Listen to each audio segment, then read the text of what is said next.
من شرور أنفسنا ومن سيئات أعمالنا من يهده الله فلا مضل له ومن يضلله فلا هادي له ونشهد أن لا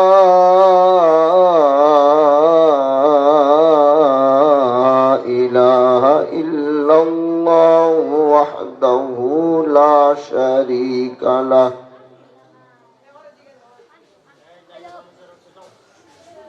ونشهد أن سيدنا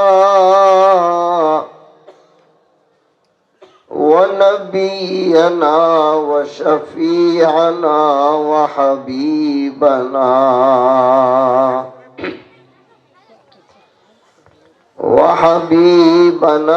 ومولانا محمد صلى الله عليه وعلى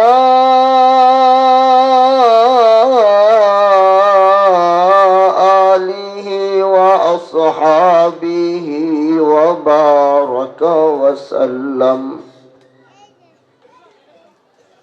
وبارك وسلم تسليما كثيرا كثيرا.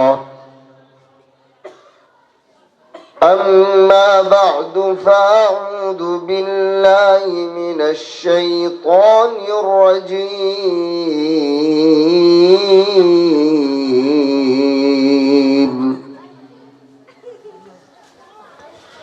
بسم الله الرحمن الرحيم.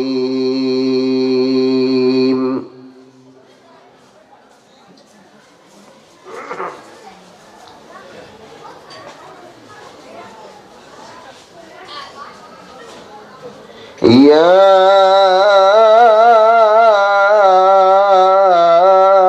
أيتها النفس المطمئنة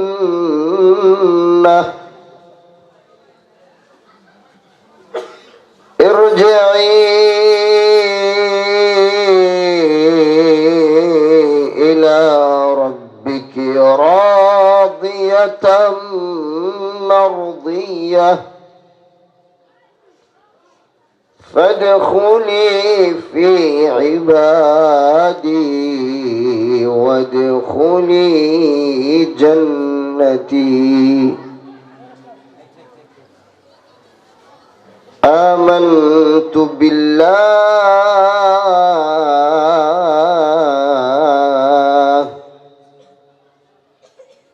صدق الله العلي العظيم. সবাই দুরূদ শরীফ পড়ি। আল্লাহুম্মা সাল্লি আলা মুহাম্মাদিন ওয়া আলা আলি মুহাম্মাদ কামা সাল্লাইতা আলা ইব্রাহিম ওয়া আলা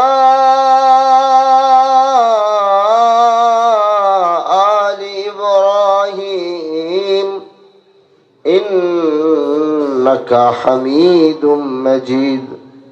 اللهم بارك على محمد وعلى آل محمد كما باركت على إبراهيم وعلى آل إبراهيم إنك حميد مجيد. بلغ العلا كماله كشف الدجى بجماله حسنت جميع خصاله صلوا عليه وآله.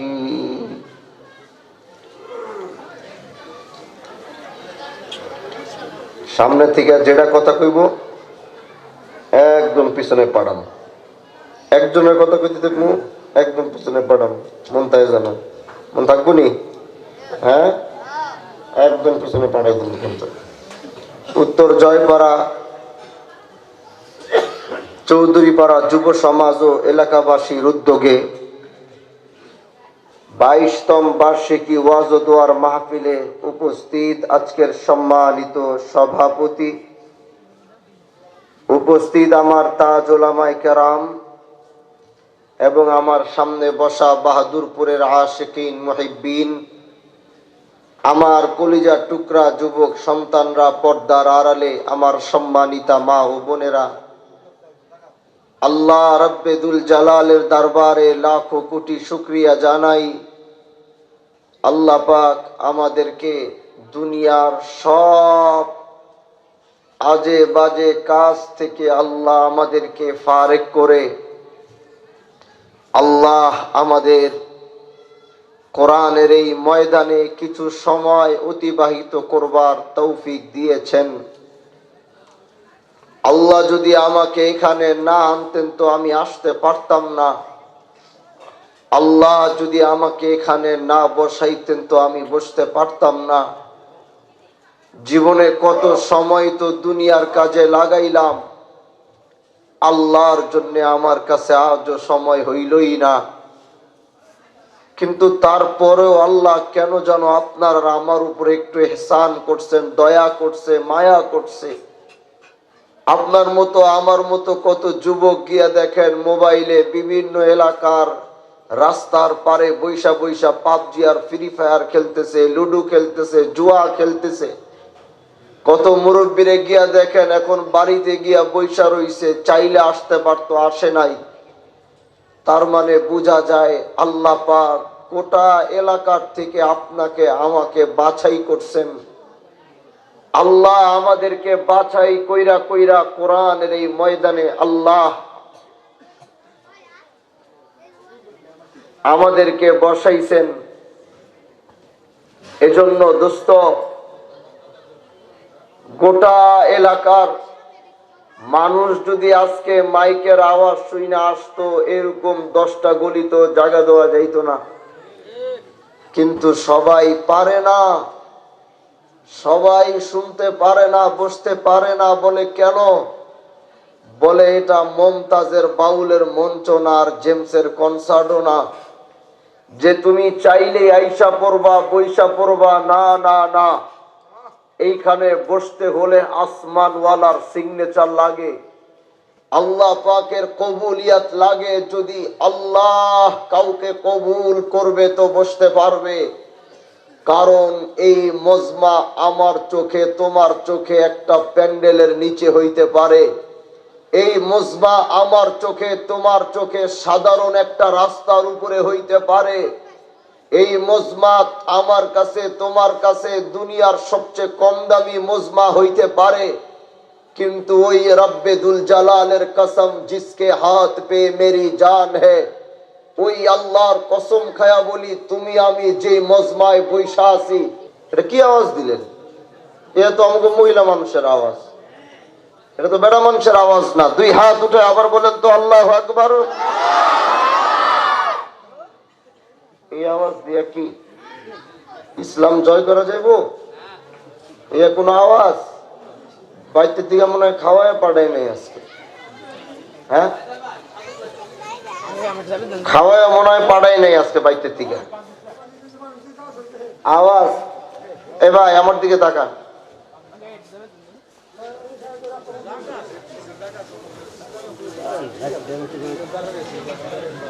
ভাই এইদিকে তাকান,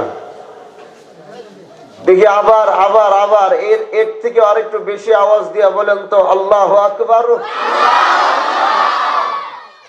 কাম হইব না, খিচুড়িটা আগে খাওয়ানোর দরকার আছে, পরে খাওয়াইলে শরীরে শক্তি নাই।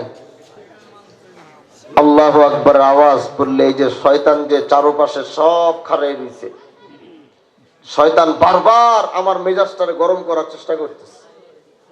বিশ্বাস করেন, শয়তান বারবার ধোঁকা দিতেছে, আমারও ধোঁকা দিতেছে, আপনাকেও ধোঁকা দিতেছে। দূর থেকে মাহফিলটা কোনোভাবে যেন একটু নষ্ট করা যায়, মাহফিলের ইন্তজামটা যেন একটু করা যায়।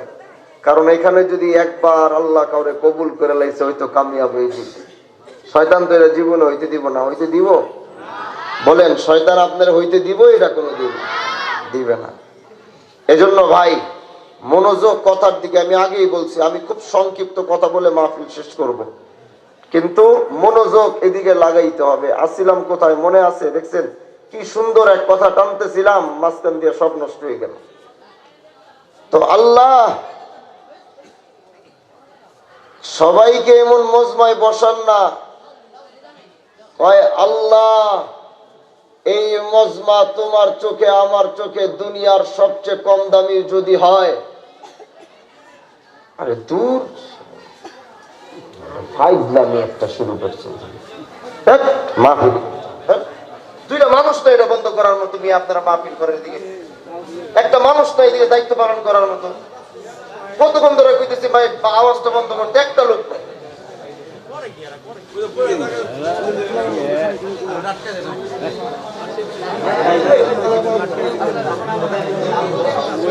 বেড়া দিলে কি, বেড়া দিলে কি আওয়াজ বন্ধ হইব?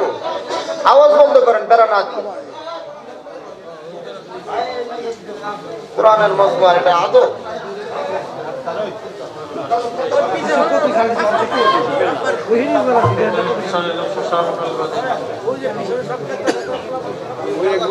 কি করে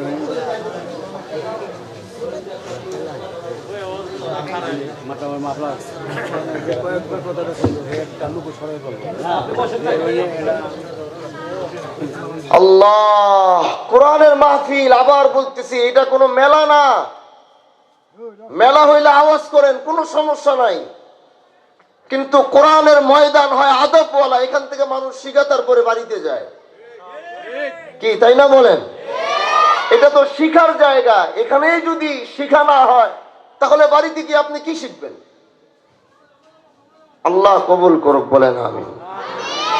তো এখন যে মজমায় আল্লাহ পাক আমাদেরকে বসাইছে, ওই যে বললাম আপনার নজরে আমার নজরে একদম ছোট, কিন্তু এই মুহূর্তে যদি আমেরিকার ওয়াশিংটনে পৃথিবীর সমস্ত রাষ্ট্রপ্রধানরা বসে, পৃথিবীর সমস্ত রাষ্ট্রপ্রধানরা যদি আমেরিকার ওয়াশিংটনে বসবে, তাহলে গোটা দুনিয়ার নজরে আমেরিকার ওয়াশিংটনের সেই মিটিং এর মূল্য অনেক বেশি, সেই মিটিং এর মাকাম অনেক বেশি।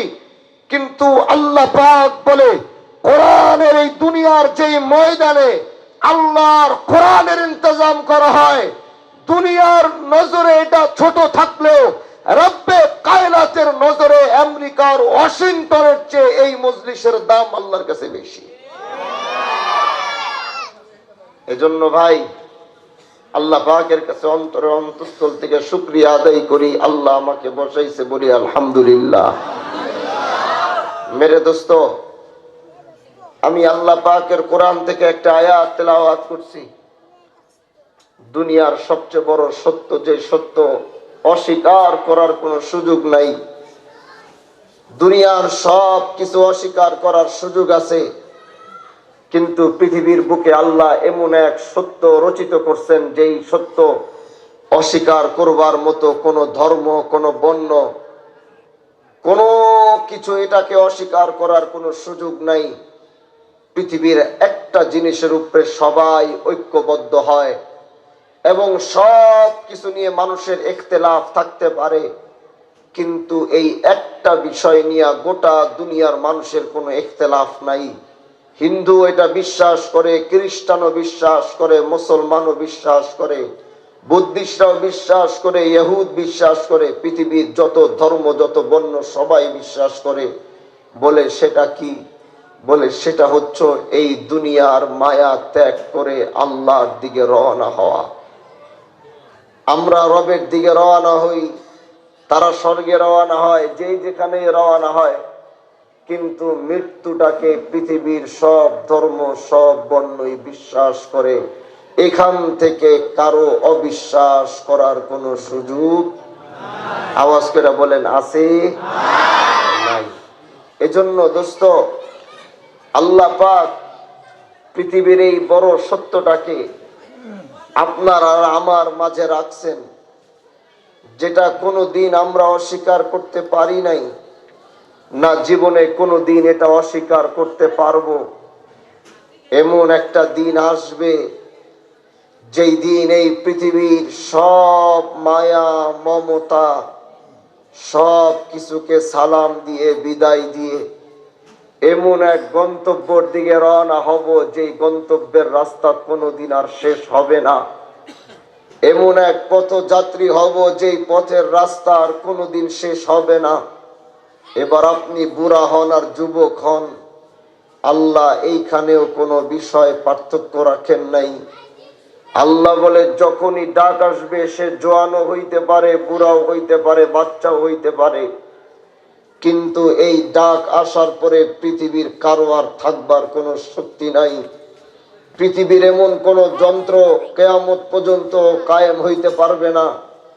যেদিন আল্লাহ তার বান্দাকে মোলাকাত করার জন্য ডাকবে আর দুনিয়ার সেই মেশিন, সেই কৃত্রিম মেশিন তাকে আটকায়া রাখবে, তার রূহ তার বডি থেকে বের হইতে দিবে না, এমন কোন মেশিন আবিষ্কার কিয়ামত পর্যন্ত কেউ করতে পারবে না।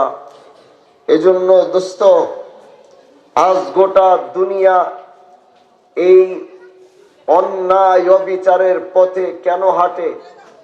বলে তারা তাদের চলে যাওয়ার কথাটা ভুলে যায়, তারা তাদের পৃথিবীর মায়া ত্যাগ করার কথা ভুলে যায়। শয়তান কোনো দিন আমাদেরকে দুনিয়া ছেড়ে যাওয়ার এই কথাটুকু আমার জেহানে ঠিক মতো আসতে দেয় না। কারণ যে ব্যক্তি মনে করবে যে আমি দুনিয়া থেকে চলে যাব, এই দুনিয়া আমার না, এই আসমান আর জমিনের মাঝের সময় আমার না, এই দুনিয়ার মায়া আমার ত্যাগ করতে হবে, এই কথা চিন্তা করলে তো মানুষ আর অপরাধ করতে পারে না, মানুষ তো তখন আর গুনাহ করতে পারে না। কিন্তু শয়তান মানুষকে কোনোদিন এটা ভাবার আর এটা চিন্তা করার সময়ও শয়তান দিতে চায় না। দেখেন না, মানুষ যখন জানাজায় যায়, জানাজার নামাজ দিছে 10টা 30 মিনিট, 10টা 30 মিনিট থেকে কোনো কারণে যদি 10টা 35 আর 10টা 40 হয়, পিছন থেকে মানুষ বলতে থাকে, কি মিয়া জানাজার সময় দিলা 10:30টায়, 10 মিনিট ওভার হয়ে গেছে, এখনো জানাজা পড়ায় না, কথা কইতেই আছে। তুমি যে আজ তার জানাজায় দাঁড়িয়ে এই কথা বলছো, তুমি কি জানো না একদিন এই লোকটা তোমার মতোই হাঁটতো, তোমার মতোই চলতো, তোমার মতোই কথা বলতো, তোমার মতোই তার চলাফেরা ছিল, তোমার মতোই উঠা বসা ছিল। আজকে তোমার আর তার মধ্যে পার্থক্য হলো সে এমন এক খাটে বসে আছে যে খাট থেকে নড়াচড়া করার শক্তি তার নাই, আর তুমি এক পারে দাঁড়িয়ে আছো যে পার থেকে তোমার নড়াচড়া করার শক্তি আছে। কিন্তু তুমি কি এটা ভুলে যাও একদিন তুমিও এখানে শুবা, সেদিন তোমারও হাত পা নড়াচড়া করার শক্তি থাকবে না, আর একদল মানুষ এসে বলবে জানাজায় দেরি কেন করতেছো, তাড়াতাড়ি কি জানাজা পড়ানো যায় না? এইটাই হচ্ছে দুনিয়ার সবচেয়ে বড় বাস্তবতা মেরে দোস্ত, মেরে আজিজ ও মেরে প্যারো। আল্লাহ এখান থেকে কাউকে ছাড় দেন নাই, আপনি আর আমি কে? আল্লাহ কোন নবীকেও মৃত্যুর হাত থেকে আল্লাহ ছাড় দেন নাই। পৃথিবীতে অনেক জালিলুল কাদার নবীদের আগমন হয়েছে, পৃথিবীতে অনেক বড় বড় নবীরা আগমন করেছে। যেমন হযরতে মূসা আলাইহিস সালাম আল্লাহর সাথে কথা বলতে বলে তার নাম ছিল কালিমুল্লাহ। একদিন মূসা দাঁড়িয়ে আছে, হঠাৎ করে পিছন থেকে সালাম আসে, সালাম দিয়ে বলে আসসালামু আলাইকুম। মূসা কালিমুল্লাহ মাথাটা পিছনের দিকে ঘুরায়া বলে ওয়া আলাইকুমুস সালাম। আল্লাহর নবী মূসা এবার ডাক দিয়া বলে, ভাই তুমি কে, আমাকে এত সুন্দর করে সালাম দিলা? হযরত আজরাইল আলাইহিস সালাম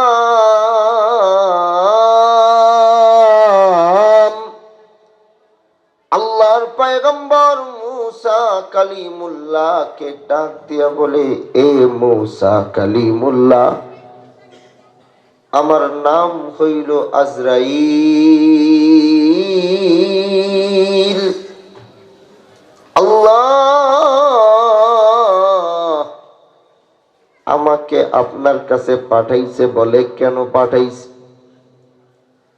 আজরাইল আলাইহিস সালাম বলে, ওরে মুসা কালিমুল্লাহ, আল্লাহর দরবারে আপনার যাওয়ার ঘন্টা আল্লাহ বাজায়া দিছে। দুনিয়ার থেকে একবার যার যাওয়ার ঘন্টা বাইজা যায়, তার দুনিয়াতে আর থাকার কোনো সুযোগ আল্লাহ দেন নাই। মুসা কালিমুল্লাহ বলে, তুমি কি বলো? বলে, হ্যাঁ, আল্লাহ পাক একবার যার মুলাকাত চায়,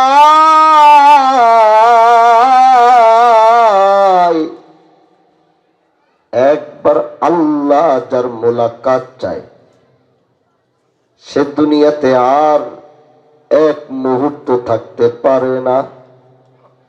ও মুসা, চলেন না, আল্লাহর দরবারে রওনা হওয়ার সময় হয়ে গেছে। মুসা কালিমুল্লাহ একটা ঝাড়ি দেয়, এই বেটা তুই আমার চিনিস নি? আমি কে? আমার নাম হইল মুসা। আমি তুর পাহাড়ে দাঁড়ায়া আল্লাহর সাথে সরাসরি কথা বলি, ওই মুসা আমি। ভেটকি দিয়ে আজরাইলে সরায়া দেয়।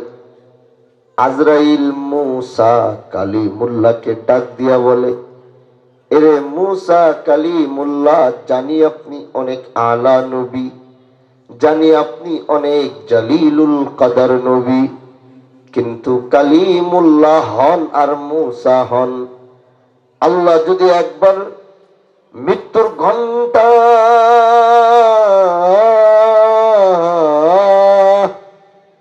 আল্লাহ যদি একবার মৃত্যুর ঘন্টা বাজায় দেয়, যত বড় নবী হন না কেন,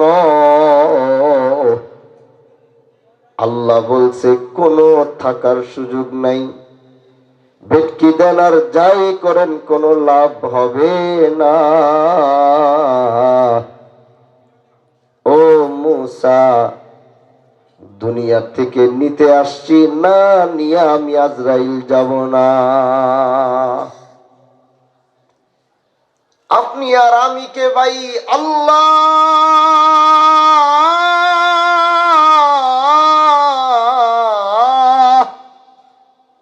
পৃথিবীর বড় বড় নবীদেরকেও মৃত্যুর বেলায় আল্লাহ ছাড় দেন নাই।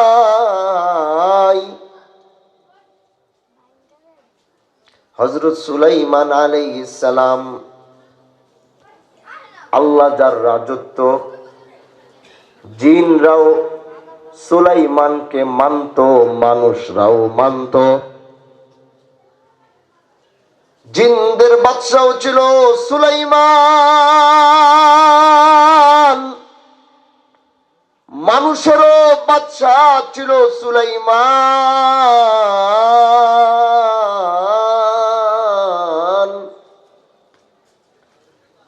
সুলাইমান আলাইহিস সালাম মসজিদ বানায়, আর এই মসজিদের কাজ সুলাইমান আলাইহিস সালাম সমস্ত জিন জিন্নাত দিয়ে করায়। কোন মানুষের হাত সুলাইমানের মসজিদের মধ্যে লাগে না। এই নির্মাণ কাজ তিনি জিনদেরকে দিয়ে করায়। হঠাৎ করে একদিন কাজ করায়, পিছন থেকে আওয়াজ, সালামের আওয়াজ।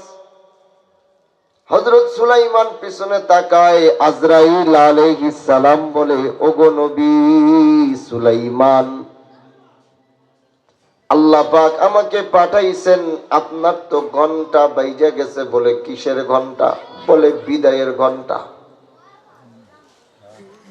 বিদায়ের ঘন্টা বাইজা গেছে সুলাইমান,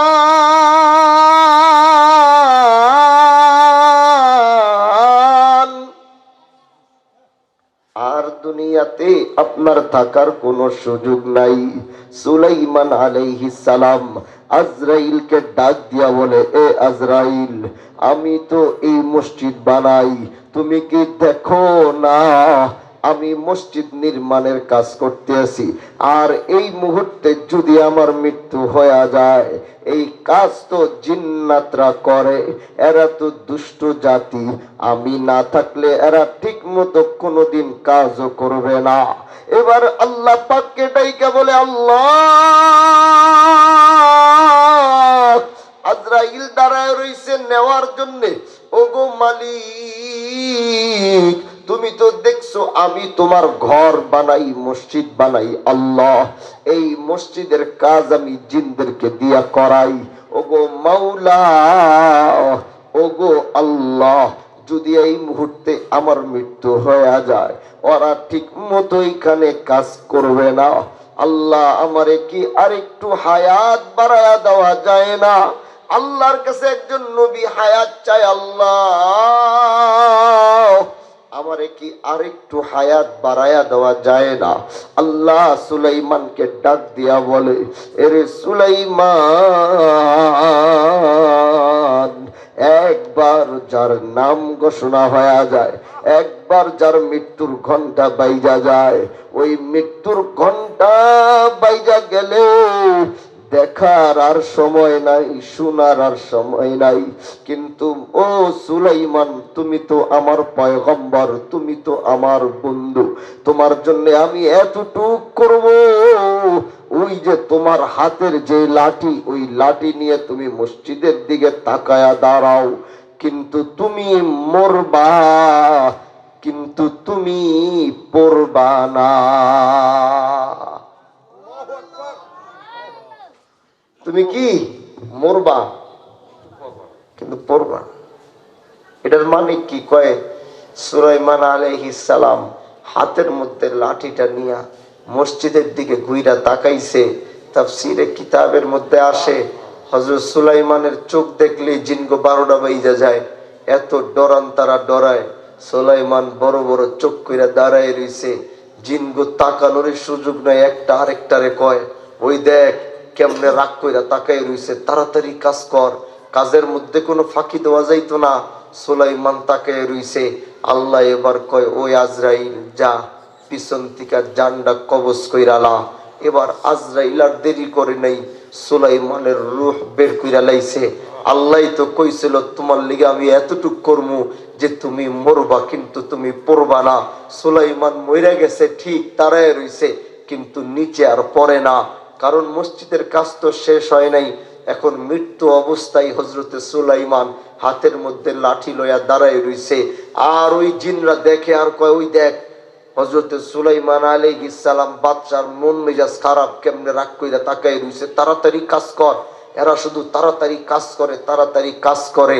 এবার যখন পুরা মসজিদটা কমপ্লিট, আল্লাহ এবার উলি পুকারে কয়, আমার বন্ধু দাঁড়ায় রইছে, সুলাইমান অনেক দিন হয়ে গেছে, যা যা ওর লাঠিটার নিচে দিয়া তোকে রিজিকের ফয়সালা কইরা দিছি। এবার ওই পোকা গুলা কাঠ খাওয়া শুরু করছে লাঠির নিচে দিয়া। এবার যখন খাইতে থাকে খাইতে থাকে, এবার যখন একটু উপরের দিকে খায়া ফলাইছে, হযরতে সুলাইমানের লাঠির ব্যালেন্স যখন হারায় গেছে, আল্লাহ নবী সুলাইমান জমিনের উপরে পইরা গেছে। জিনরা কয়, হায় হায়, বাদশা নিচে পইরা গেছে, নবী পইরা গেছে, তাড়াতাড়ি ধর, তাড়াতাড়ি ধর। দৌড়াইতে দৌড়াইতে আয়া হযরতে সুলাইমান রে দইরা একটা আরেকটারে কয়, হে তো আজকে মারা যায় নাই, হে তো বহুত আগেই মারা গেছে। এটার দ্বারা কি বুঝাইলো? এটার দ্বারা বুঝাইলো নবীরা পর্যন্ত মৃত্যুর থেকে ছাড় পায় নাই। এ সলিমুল্লাহর পোলা কলিমুল্লাহ, তুই কই থেকে ছাড় পাবি রে? আল্লাহর নবীরা পর্যন্ত মৃত্যুর থেকে পালাইতে পারে নাই, আর তুমি আর আমি কই মৃত্যুর থেকে পালাবো? কিন্তু কথা হলো, মৃত্যু যখন নিশ্চিত হয়েই গেল, কিন্তু মৃত্যুটা কেমন হবে? দুনিয়াতে তো অনেক রকম মৃত্যু আল্লাহ দেখাইছে। কোন মৃত্যু দেখছি বাথরুমে ঢুইকা পইরা মইরা রইছে, কোন মৃত্যু দেখছি রাস্তার অ্যাক্সিডেন্ট কইরা মাথা একদিকে শরীর একদিকে পইরা রইছে, কোন মৃত্যু দেখছি মদ খাইতে খাইতে অতিরিক্ত নেশা হওয়ার কারণে মইরা ক্লাবের মধ্যে পইরা রইছে। অনেক মৃত্যু দেখলাম আইসিইউর মধ্যে মোটা পাইপ একটা গলার ভিতরে ঢুকায়া 2 দিন ধরে মইরা রইছে। ডাক্তার কয় বাইচা আছে, 7 দিন পরে কইলা 10 লাখ বিল ধরায় পাঠায় দেয়। এরকম মৃত্যু দেখছি, কিন্তু আল্লাহর কসম এমনও কিছু মৃত্যু আছে, এক আল্লাহর বান্দা আল্লাহর কুদরতের পায়ে সেজদা দিছে, ওই সেজদার মৃত্যুই মৃত্যু হয়ে গেছে, ওই সেজদাও থেকে আর উঠতে পারে নাই। দুনিয়াতে তো এখন কত রকমের মৃত্যু আছে, কিন্তু বন্ধু তোমার আর আমার শেষ মুহূর্তটা কোথায় হবে, কেমন হবে, এটা তুমিও জানো না। এটা তোমার মা তোমাকে জন্ম দিয়াও তোমার মাও জানে না। এটা তোমার বাবা তোমারে সারা জীবন পাইলাও তোমার বাবাও জানে না যে তোমার মৃত্যুটা কোথায় হবে, কি হালতে হবে। এটা একমাত্র ওই আহকামুল হাকিমিন আল্লাহ জানেন যে আমি কোথায় মরব, কিভাবে মরব। কিন্তু বন্ধু আমার মৃত্যুটা যে হবে, এখন আমি আমার মৃত্যুটা কেমন মৃত্যু চাই। যেমন কয়েকদিন আগে চাঁদপুর কচুয়ায় আমাদের বাহাদুরপুরের এরকম অনেক মুরিদ আছে, সেইখানে একজন আমাকে প্রতি বছর দাওয়াত দেয়। যখন 4 বছর হয়ে গেছে, একদিন যাব সভাপতি ওই মাহফিলের আমারে ফোন দিয়া কয়, হুজুর সব কিছুর ব্যবস্থা কইরা রাখছি, আপনি শুধু আসেন, আপনি শুধু আইসা মাহফিল করবেন, সব ইন্তজাম শেষ। উনি সভাপতি মুরব্বী বাহাদুরপুরের, খুব ভালোবাসতো। হঠাৎ কইরা মাহফিলের আগে ফোন আইলো যে হুজুর সভাপতি সাহেব তো মারা গেছে। মাহফিলে গেলাম, দিলটা লাগায়া অন্তর লাগায়া কথাগুলো একটু বুঝবেন রে ভাই। মাহফিলে গেলাম, মাহফিলও শেষ করলাম। যুবকদেরকে জিজ্ঞাসা করলাম সভাপতির মৃত্যু কেমনে হইছে। যুবকরা বলল, হুজুর আপনি আসবেন বলে আপনার আসার আগে তিনি তার মেয়ের বাড়ি কুমিল্লায় বেড়াইতে গেছেন। উনার অভ্যাস ছিল উনি 5 ওয়াক্ত নামাজ আল্লাহর ঘরে গিয়া জামাতের সাথে তাকবীর উলা দিয়া তিনি পাবন্দির সাথে নামাজ আদায় করতেন। হুজুর এশার নামাজ পড়ার জন্য তিনি ঢুকলেন এবং ইমাম সাহেবের পিছনে আল্লাহু আকবার বইলা এশার নামাজে দাঁড়াইলেন। ইমাম সাহেব আল্লাহু আকবার বইলা রুকুতে গেল, আমরা গেলাম। ইমাম সাহেব আল্লাহু আকবার বইলা সিজদায় গেল, আমরাও গেলাম। ইমাম সাহেব আল্লাহু আকবার বইলা প্রথম রাকাত শেষ কইরা দাঁড়াইলেন, আমরাও দাঁড়াইলাম। এইভাবে দ্বিতীয় রাকাতও শেষ করলেন, তৃতীয় রাকাতও শেষ করলেন। ঈশান নামাজের চতুর্থ 4 নাম্বার চতুর্থ রাকাত, যেই রাকাতের পরে এশার নামাজ শেষ। ইমাম সাহেব এশার শেষ রাকাতের প্রথম সিজদায় গেল, আল্লাহু আকবার। আমরা সবাই গেলাম। ইমাম সাহেব বললেন আল্লাহু আকবার বলে বসলেন, আমরাও বসলাম। ইমাম সাহেব এবার এশার নামাজের শেষ রাকাত শেষ সিজদা আল্লাহু আকবার বইলা গেলেন, আমরাও আল্লাহু আকবার বইলা গেলাম।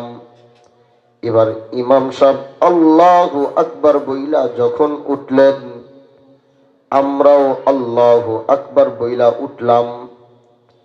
তখনও মনে হয় কে যেন এখনো সিজদায় পইরা আছে। মনে করছি এলাকার কত মুরব্বীরা এশার নামাজ পড়তে গেলে টায়ার্ড হয়ে যায়, কাজ কইরা আসে, কাজ কইরা ক্লান্ত হইয়া এশার নামাজ পড়তে গিয়া কত মানুষ তো ঘুমায়া যায়। আমরাও মনে করছি কোন মুরব্বী হয়তো ক্লান্ত হইয়া ঘুমায়া গেছে। ইমাম সাহেব বলে, আসসালামু আলাইকুম ওয়া রাহমাতুল্লাহ, আসসালামু আলাইকুম ওয়া রাহমাতুল্লাহ। আমরা দৌড়ায় গেলাম,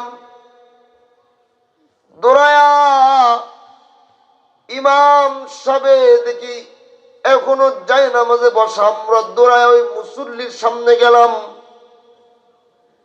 চায়া তারে ডাক দিতে গেলাম, চাচা ওঠেন না, নামাজ তো শেষ। ধাক্কা দিতে গিয়ে দেখি শরীরটা কেমন যেন ছাইড়া দেয়। হাতের মধ্যে মাথাটা নিয়ে চাচার দিকে তাকাই, দেখি মুচকি মুচকি হাসে। নাকের সামনে হাতটা নিলে কোনো নিঃশ্বাস শ্বাস প্রশ্বাসের শব্দ নাই। পালস চেক করতে গেলে দেখি রক্তের কোনো চলাচল নাই, পালসের কোনো শব্দ নাই। কিন্তু চেহারার দিকে তাকাইলে মনে হয় মানুষটা এখনো জীবিত, কারণ হাসতেছে। তখনই আল্লাহর কোরআনের ওই আয়াতটা মনে পড়া যায়, ইয়া আইয়াতুহান নাফসুল মুতমাইন্নাহ ইরজিই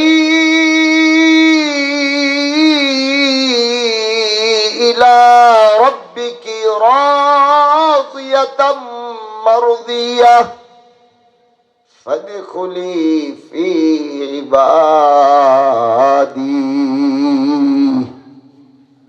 ওয়াদখুলি জান্নাতি। কারণ চেহারার দিকে তাকাইলে মনে হয় যে এই চেহারাটা এখনো বাইচা আছে, এই চেহারার মানুষটা এখনো বাইচা আছে। কয় কেন? কয় তাকাইলে দেখি খালি হাসে মুচকি মুচকি। আল্লাহর এই আয়াতটা মনে হওয়ার কারণ কি জানেন? যখন দুনিয়া থেকে কোনো নেককার মানুষ বিদায় নিবে, ওই নেককার মুরব্বী নেককার যুবকটা বিদায় নেওয়ার আগে আল্লাহর তরফ থেকে একটা ফেরেশতাদের কাফেলা আসে। আয়েশা তারে ডাক দিয়া বলে, ইয়া আইয়াতুহান নাফসুল মুতমাইন্নাহ, এ ইতমিনান ওয়ালা নফস, এ ইতমিনান ওয়ালা নফস, ইরজিই ইলা রাব্বিকি রাজিয়াতাম মারজিয়াহ। এই জানোসনি কি আল্লাহ কি ঘোষণা দিছে? বলে কি? ফেলে আমার। আল্লাহ বলে ইরজিই, আল্লাহ বলে ইরজিই ইলা রাব্বিকি রাজিয়াতাম মারজিয়াহ। ওই রবের দিকে তোর ডাকার আগমন আল্লাহ হুকুম কইরা দিছে, তোর যাওয়া লাগবে ওই রবের দিকে। আর বলে জানোনি আল্লাহ তারপরে কি ঘোষণা দিছে? বলে কি? কয় ফাদখুলি ফি ইবাদি ওয়াদখুলি জান্নাতি। আল্লাহ তাকে দুনিয়ায় রাখা অবস্থায় জান্নাতের সুসংবাদ শুনাইতেছে। বলেন না সুবহানাল্লাহ। এবার ওই ব্যক্তি, নেককার ব্যক্তি কি বলে জানেন? ওই নেককার ব্যক্তি ডাক দিয়া বলে, ভাই তোমরা কারা? কয় আমরা তোমাকে মেহমান হিসাবে নিতে আসছি, আল্লাহ পাঠাইছেন, লাল গালিচা বিছায়া পাঠাইছেন। তো এবার ওই নেককার ব্যক্তি কি বলে জানেন? নেককার ব্যক্তি বলে, দেরি আর কেন করতেছো? আর দেরি কেন করেন? দেরি তো করার আর দরকার নাই। कारण এই दुनिया इस दुनिया ने मुझे मेरे रब से जुदा कर दिया। इस दुनिया ने मुझे मेरे रब से जुदा कर दिया। जहन्नम की तरफ खींच खींच कर लेकर जा रहा है। अरे এই দুনিয়া তো আমার রব থেকে আমাকে আলাদা কইরা দিছে। এই দুনিয়া তো প্রতিনিয়ত আমাকে জাহান্নামের দিকে ডাকে। এই দুনিয়া তো সেই দুনিয়া, আল্লাহ যে দুনিয়ার কথা বলছে, ওয়ামাল হায়াতুদ দুনিয়া ইল্লা মাতাউল গুরুর। এটা তো ওই দুনিয়া যেটা ধোঁকা ছাড়া আর কিছু না। এটা তো ওই হায়াতে জিন্দেগি, যে হায়াতে জিন্দেগি ধোঁকা ছাড়া আর কিছু না। এজন্য ভাই আমাকে তাড়াতাড়ি এই দুনিয়ার থেকে নাও, আমার আর এই দুনিয়াতে থাকার কোনো সুযোগ নাই। আর মন নাই, ইচ্ছা নাই, তাড়াতাড়ি আমাকে আমার রবের দিকে নিয়ে চলো। হাসতে হাসতে নেককার মানুষগুলা দুনিয়ার থেকে এইভাবে বিদায় নেয়। তাদের বিদায়টা এমন হয় যে বুঝাই যায় না, চোখের পলকেই তারা রবের কাছে চইলা যায়। আর যখন কোন বদকার দুনিয়ার থেকে বিদায়ের ঘন্টা বাজে, তখন আজরাইল এক পাশে দাঁড়ায়, ও ডান দিকে দৌড় দেয়। আজরাইল গিয়া ডান দিকে দাঁড়ায়, ও বাম দিকে দৌড় দেয়। তখন আজরাইল ডাইকা বলে, এখন কেন পালাও? যখন তোমার রব তোমাকে বারবার তওবার সুযোগ দিছে, তখন তো তুই তওবা করিস নাই। যখন তোর রব তোরে বারবার সুযোগ দিছে, তুই তোর রবকে ডাকস নাই। আজকে আমাকে দেখা 7 সাগর 13 নদী পার করলো, দেখবি আমি আজরাইল ওই জায়গায় তোর জন্য দাঁড়াইয়া রইছি। তুই দুনিয়ার কোথায় গিয়া পালাবি, সেই জায়গায় দেখবি আমি তোর জন্য দাঁড়াইয়া রইছি। তুই দুনিয়ার কোন গর্তে ঢুকবি, যে গর্তে ঢুইকা দেখবি আমি তোর জন্য দাঁড়াইয়া রইছি। সে চিৎকার কইরা বলতে থাকে, বাইরে আমাকে আরেকটু সময় দাও, আমি ভুল কইরা ফেলছি, আমি অন্যায় কইরা ফেলছি, আমি গুনাহ কইরা ফেলছি, আমাকে আরেকটু সময় দাও, আমি আরেকটু সময় আমাকে দাও। তখন আজরাইল বলে, আর কোন সময় তো আল্লাহ তোমার জন্য রাখেন নাই, তোমার তওবার দরওয়াজাও বন্ধ হয়ে গেছে, এখন আর তওবা কইরাও কোনো লাভ হবে না। আল্লাহ নবী সাল্লাল্লাহু আলাইহি ওয়াসাল্লাম বলে, আল কবরু রাউদাতুম মিন রিয়াদিল জান্নাহ আও হুফরাতিন মিন হুফারিন নার। কবরটা তো ওই রকম, এই কবর কারো জন্য জান্নাতের টুকরা হবে, আবার এই কবরই কারো জন্য জাহান্নামের টুকরা হবে। এই কবর কারো জন্য অপেক্ষা করবে তাকে সুকুন দেওয়ার জন্য, আবার এই কবর কারো জন্য অপেক্ষা করবে তাকে আযাবের ভিতরে ফালায়া দেওয়ার জন্য। এবার কথা হইল, নবীর এই হাদিস অনুযায়ী তুমি তোমার কবরটা কিভাবে রচিত করতে চাও?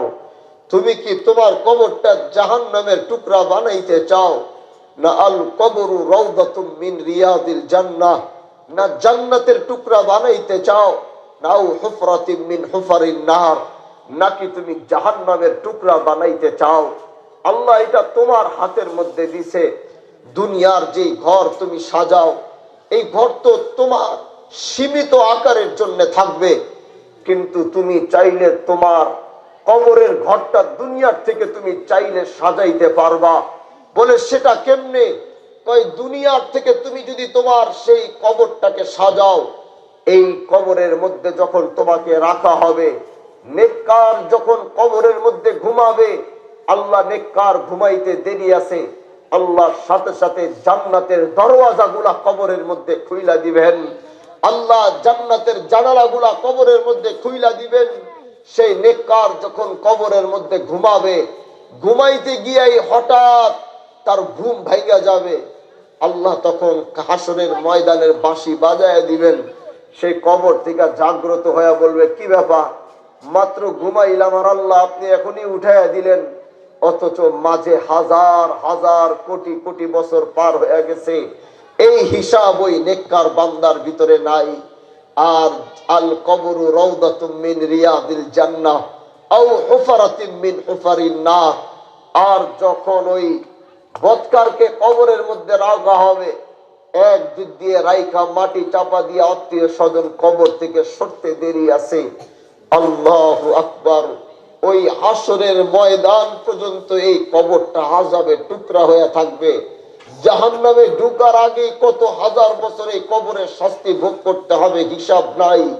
এই জন্য দোস্ত আমার, মৃত্যু এমন জিনিস যেটার থেকে কোনোদিন পালাবার কোনো সুযোগ আল্লাহ রাখেন নাই। তোমার মা যার বাবা নিজের চোখের সামনে মারা গেছে, তারা জানে যে ওই দিনে সন্তানগুলো কত অসহায় হয়ে দাঁড়ায়ছিল। ওই দিন ডাক্তার সব প্রেসক্রিপশন ব্যবহার করানোর পরেও নিজের বাবাকে বাঁচাইতে পারে নাই। এরকম অনেক সন্তান এই মজলিসে উপস্থিত আছে, পর্দার আড়ালে এরকম অনেক মারা উপস্থিত আছে, নিজের বাবা মাকে চোখের সামনে বিদায় নিতে দেখছে, তাদের আত্মা তাদের রূহ আটকাইতে পারে নাই। এটা আপনি কেন, পৃথিবীর কোন ডাক্তার কেউ পারবে না। ঠিক একদিন আপনিও এইরকম ভাবে অসহায় হয়ে দাঁড়ায়া থাকবেন, রব্বে দুল জালালের কসম, ওই দিন আপনি শয্যায় ঠিক আপনার বাবার জায়গায় আপনি মৃত্যুর সাথে পাঞ্জা নিবেন, আপনার সন্তানও আপনার সামনে অসহায় হয়ে দাঁড়ায় থাকবে, আপনাকে আটকাইতে পারবে না। এজন্য ভাই আমার, দুনিয়ার থেকে বাঁচতে হলে তুমি মৃত্যুকে স্মরণ করো, মৃত্যুকে তুমি চিন্তা করো। মৃত্যু তুমি যত স্মরণ করবা তত অপরাধ তোমার দ্বারা কম হবে। মৃত্যু স্মরণ করো, আল্লাহ তোমাকে জুয়ার হাত থেকে বাঁচাবে। মৃত্যু স্মরণ করো, আল্লাহ তোমাকে জিনার হাত থেকে বাঁচাবে। মৃত্যু স্মরণ করো, আল্লাহ তোমাকে সমস্ত অন্যায় অবিচারের হাত থেকে বাঁচাবে। মৃত্যু স্মরণ করো, মসজিদ তোমাকে বারবার ডাকবে। দেখবা তুমি এমনি মসজিদে চলে গেছো, নামাজ পড়ার জন্য তোমাকে বলতে হয় না, তুমি এমনি নামাজ পড়তেছো।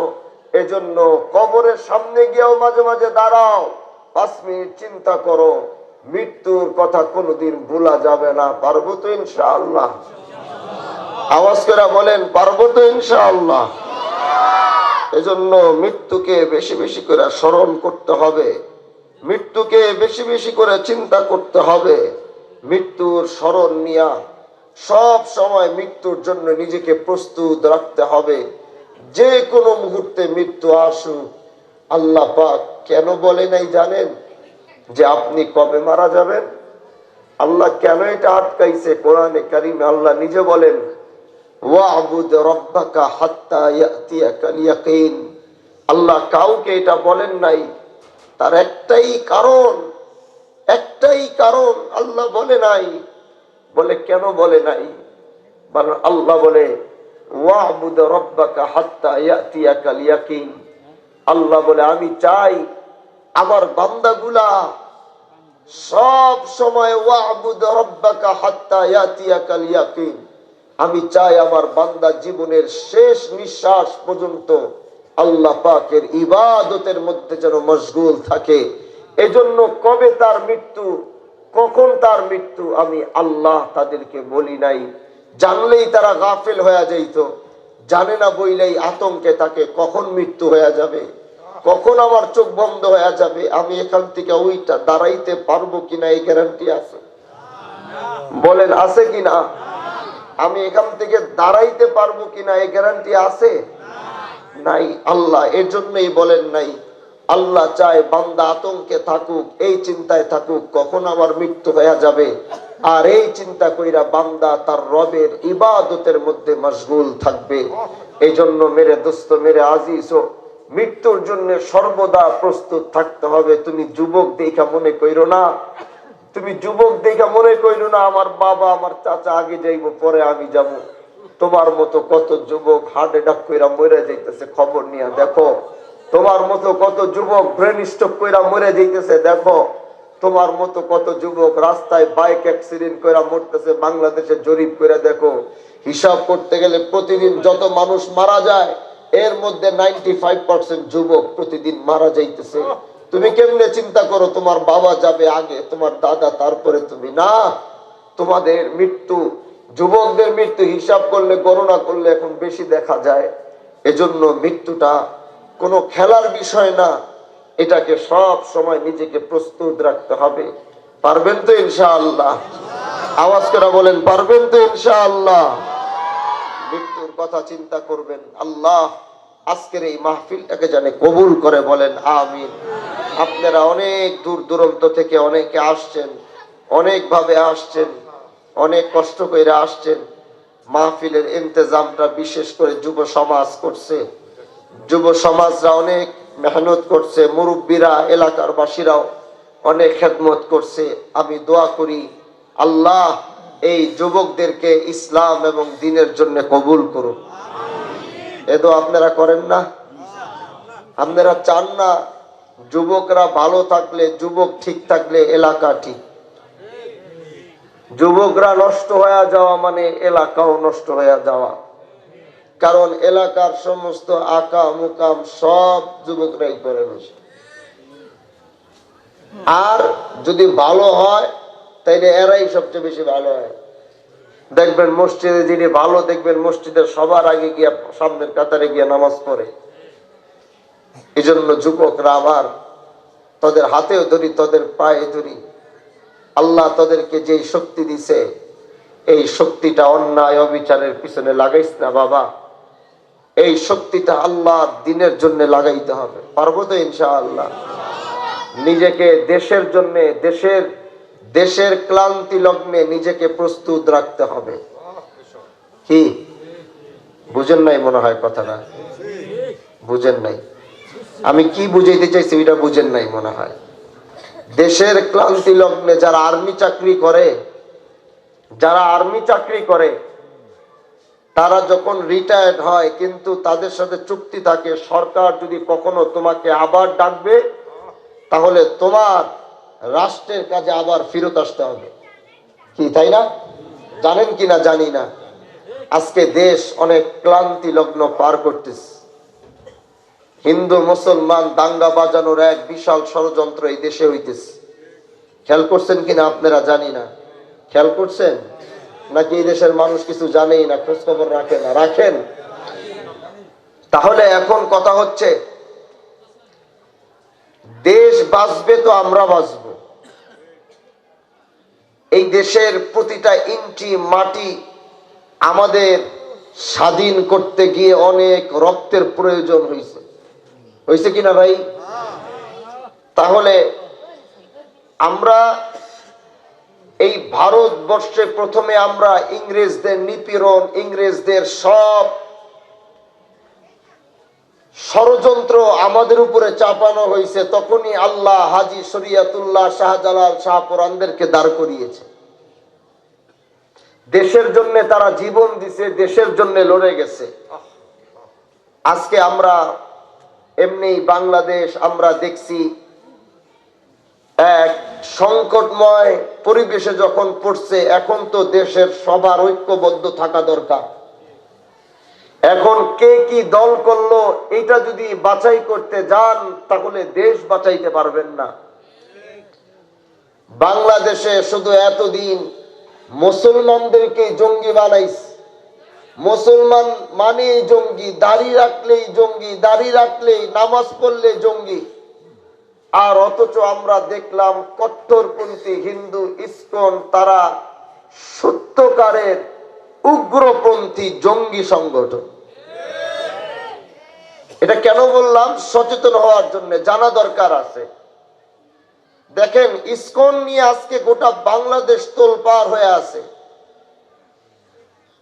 আমাদের বাংলাদেশের মানুষ হিন্দুদের প্রতি যতটা সহনশীল আমার মনে হয় না পৃথিবীর অন্য কোনো দেশে অন্য কোনো ধর্মের উপরে এত সহনশীল কেউ দেখায়। এবার জিজ্ঞাসা করতে পারেন কেন? কারণ যখন 5 আগস্টের পরে আমরা দেখছি যে এখন আমরা যদি মন্দির পাহারা না দিব তো এই মন্দিরে অন্য মানুষরা অ্যাটাক করে মুসলমানদের উপরে দাঁড় ভাই চাপাই দিবে। এদেশের তাওহীদি জনতা, এদেশের মুসলমানরা, শুধু আপনারা না, আমি আমার শিবচরের সমস্ত মন্দির পাহারা দেওয়ার দায়িত্ব আমি নিয়েছিলাম এবং আমি আমার হিন্দু ভাইদেরকে বলেছিলাম আপনারা বাড়িতে যান, নাকের ভিতরে সরিষার তেল দিয়ে আপনারা ঘুমান। আমি হানজালা যতক্ষণ এই শিবচরের মাটিতে উপস্থিত আছি, আপনাদের মন্দিরের উপরে একটা আঘাত আসবে, আমি বাইচে থাকতে অন্তত এটা হইতে দেওয়া যাবে না। তার মানে গোটা দেশের মুসলমানরা পৃথিবীর মানচিত্রের ইতিহাস বদলিয়ে দিয়ে বাংলাদেশে একটি নতুন মানচিত্র, নতুন সূত্র তৈরি হয়েছে। বলে সেটা কি? বলে এদেশের দাড়িওয়ালা টুপিওয়ালারা সারা রাত দাঁড়িয়ে দাঁড়িয়ে মন্দির পাহারা দিয়েছে। আজ আমাদের বাংলাদেশে মুসলমানদের সংখ্যা বেশি, ইমামদারের সংখ্যা বেশি। আমরা যদি চাই যে কোনো মন্দিরকে ভেঙে আমরা সেখানে মসজিদ বানাবো, এটা আমরা চাইলে সম্ভব, এটা অসম্ভবের কিছু নয়।